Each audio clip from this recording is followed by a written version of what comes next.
유영아 변호사입니다. 오랫동안 직관적으로 지켜봤을 수밖에 없는 분이잖아요. 네. 이분에 대한 정체에 대해서 누구보다 자세히 말할 수 있는 분일 것 같은데 네. 이 유영아 변호사에 대한 해설이 언론에 잘 없어요. 아, 그래요? 해설 좀 해주세요. 잘 모르실 거예요. 네. 이분이 2007년에 그때 당시 한창 이명박 박근혜 경선 때 시끄러웠던 BBK. 네. 어떻게 보면 주인공이라고 할 수 있는 김경준 씨가 당시 미국의 감옥에 있었죠. 네. 근데 미국 감옥은 저도 그때 알았는데 그분을 감옥에 있는 죄수를 만나러 가려면 변호사라야만 된대요. 네. 그 이분이 이제 홍문종 의원하고 둘이서 박근혜 대통령과 박통희 대통령이 이분들이 그분을 만나러 간 걸 알고 있었어요, 당시. 아. 박근혜 후보가.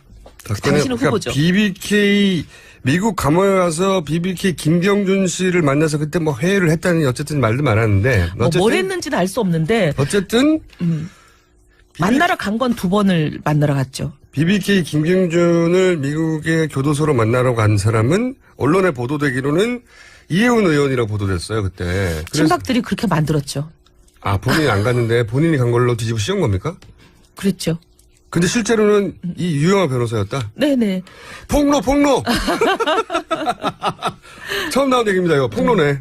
근데 제가 뭐 그렇다고 그때만 해도 동지인데 뭐 어떻게 보면 같은 캠프에 있고 같은 친박인데 제가 본인이 뒤집어 저 썼구나. 아니에요, 저 사람이에요 하고 뭐 그때만 해도 이제 BBK 관련해서 뭐 친이들이 저를 고소하고 난리를 치고 또 대통령이 직접 네. 이명박 대통령이 당선된 상황에서 처남 김재정 씨를 통해서 저를 고소한 상황인데 근데 그때는 내가 간 게 아니라고 왜 말 안 하셨어요? 그때 계속 당하면서. 그때만 해도 동료인데 아, 대신 당해준다는 생각을 해주셨구나. 제가 어떻게 그걸 뭐 그럴 왜냐면 수가 있겠어요. 그때 저도 물어본 기억이 나왔거든요. 궁금해가지고 그때도 이미 의원님이 알았기 때문에 진짜 갔냐고 그러니까 본인이 안 갔다고. 그럼 누구냐고 그때는 말을 안 하셨어요.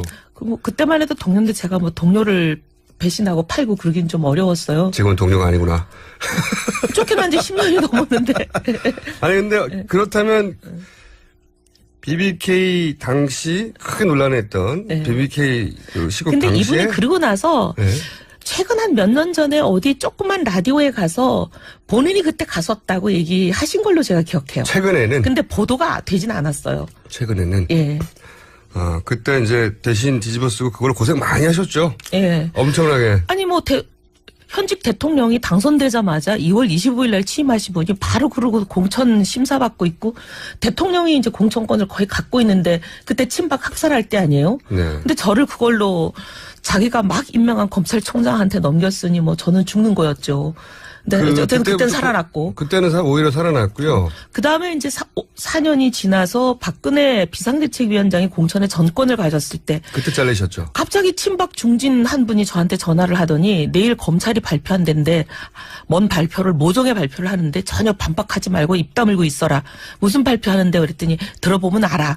그러더니 갑자기 아무도 BBK 감시는 없는 시절에 뜬금없이 검찰이 BBK 김경준을 미국 가서 만나고 접촉한 건 이혜훈이었다. 이런 발표를 하더라고요. 검찰도 그때 당시는 박근혜 비대위원장의 검찰이 아니고 이명박 대통령 하에 검찰이고 네. 이제 곧 박근혜 비대위원장이 이제 대통령이 될 거다 이런 상황이었죠. 네, 근데 그런데 그런 말도 안 되는 발표를 하더라고요. 검찰이 네, 정말 그리고 황당하게 짝이 없었어요. 그 발표 나오면 조용히 듣고 있으라고 미리 말해줬고. 네, 미리 말해줬고. 여기서 알 수 있는 몇 가지 검찰 발표를 친박은 빼서 알고 있었다는 것이고. 아니요, 빼서 알고 있는 게 아니고 네. 검찰이 엉터리 발표를 하도록 시킨 거 아니겠어요?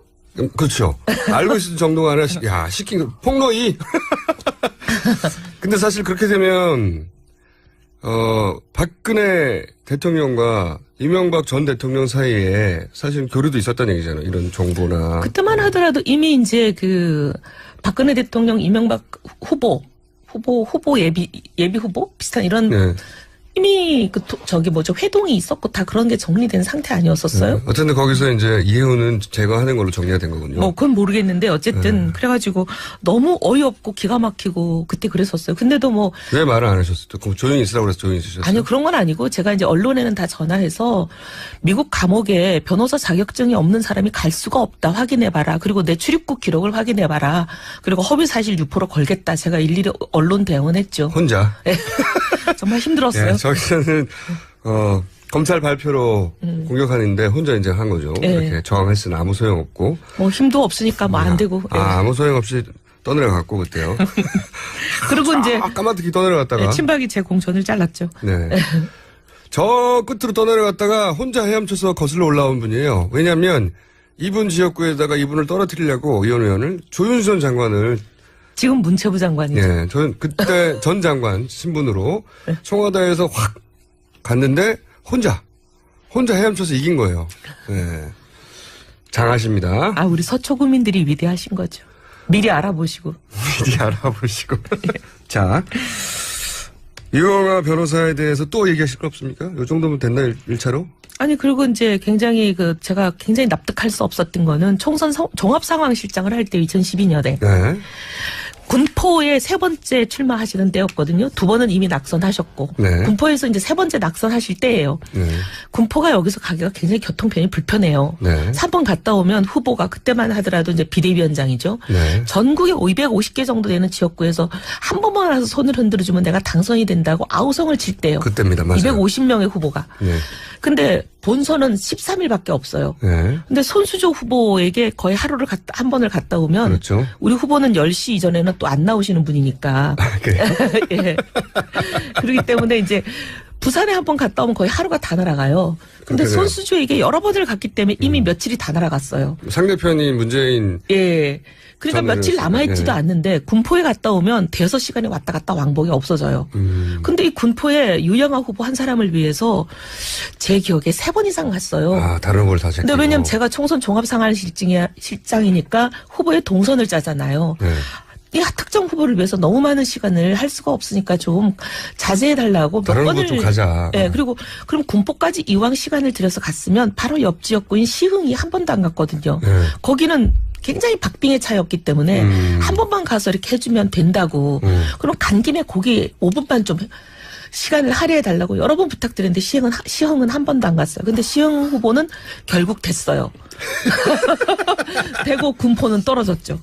이분은 여러 번 나오고 최근에도 나왔는데 마지막 이번 총선에 나왔는데 안 그래서 됐어요. 또. 군포에 3번 계속 다 연속 떨어지고 나서 이제 아마 본인이 여기선 도저히 안 되겠다.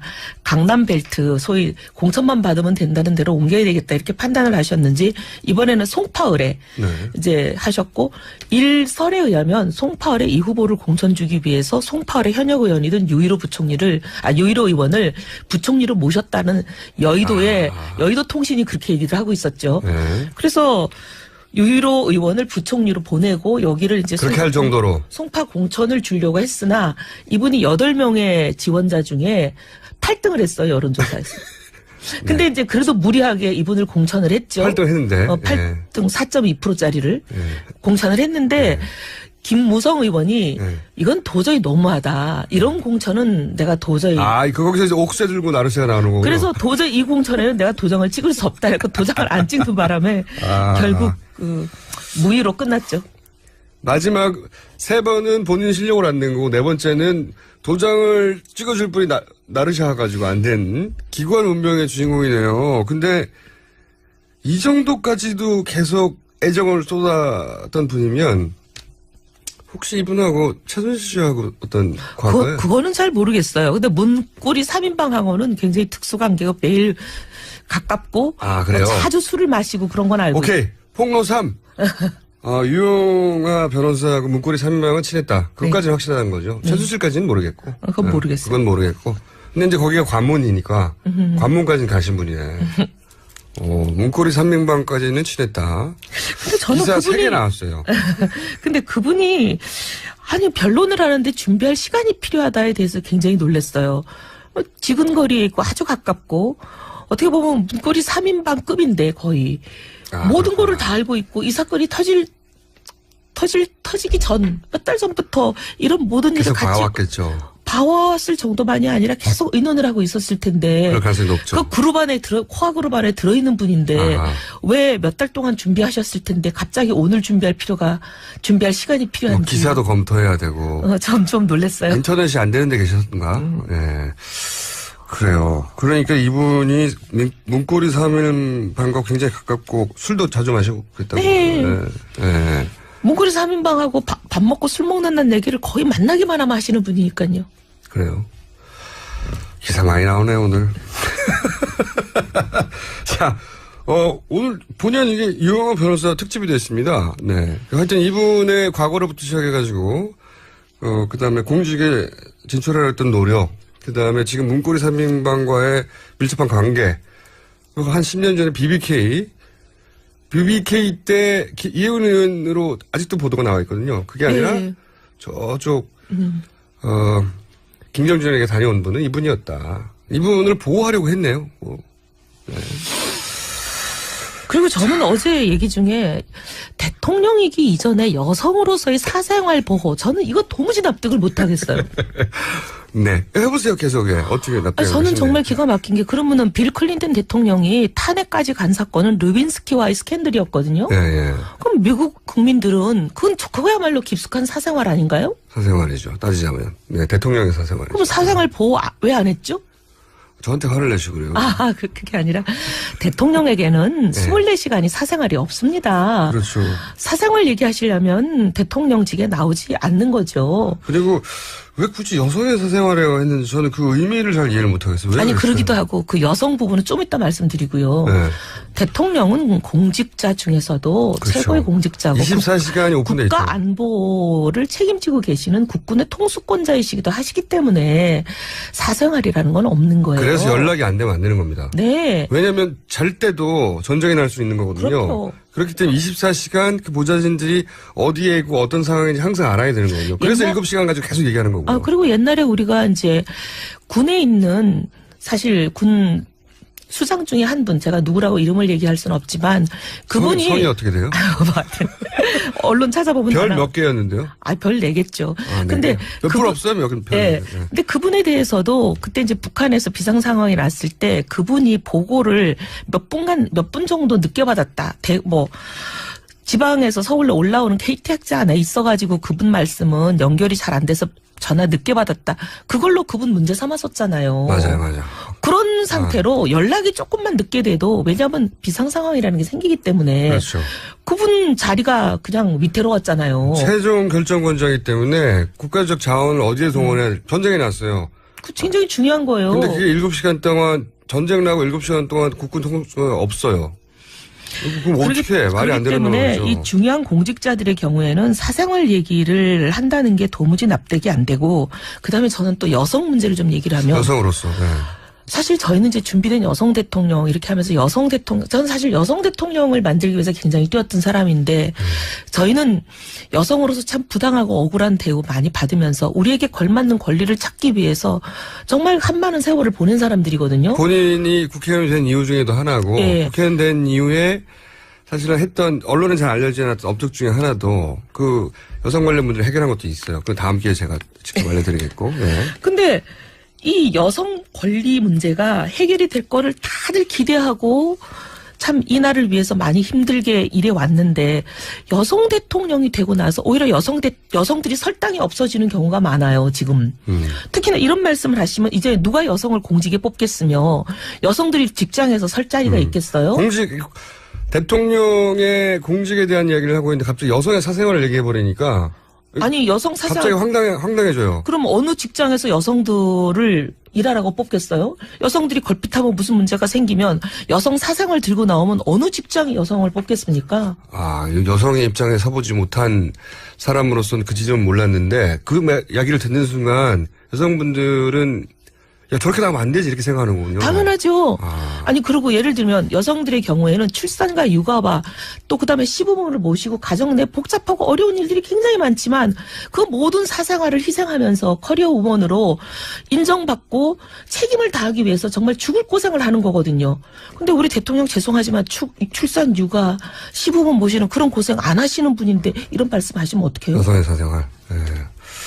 그 부분이, 여성들에게는 그 부분이 크게 자극이 되는 얘기였군요. 정말 여태까지 고생한 여성들 아마 이 자리에서 주저앉고 울고 싶을 거예요. 고대목은 제가 남자라서. 그리고, 여성들에게 확 와닿는구나. 여성의 사생활이라는 부분이 남자들 입장에서는 뭔가 공격하기 어려운 대목이거든요. 우리 잘 모르니까. 근데 이제 공직에 있는 분이 공직에 있는 동안의 일로 공격받는 걸 여성의 사생활로 방어하려고 하니까 여기서 화가 나는군요, 여성들은. 아니, 커리어 워먼인 모든 사람들이 이 부분에 대해서 정말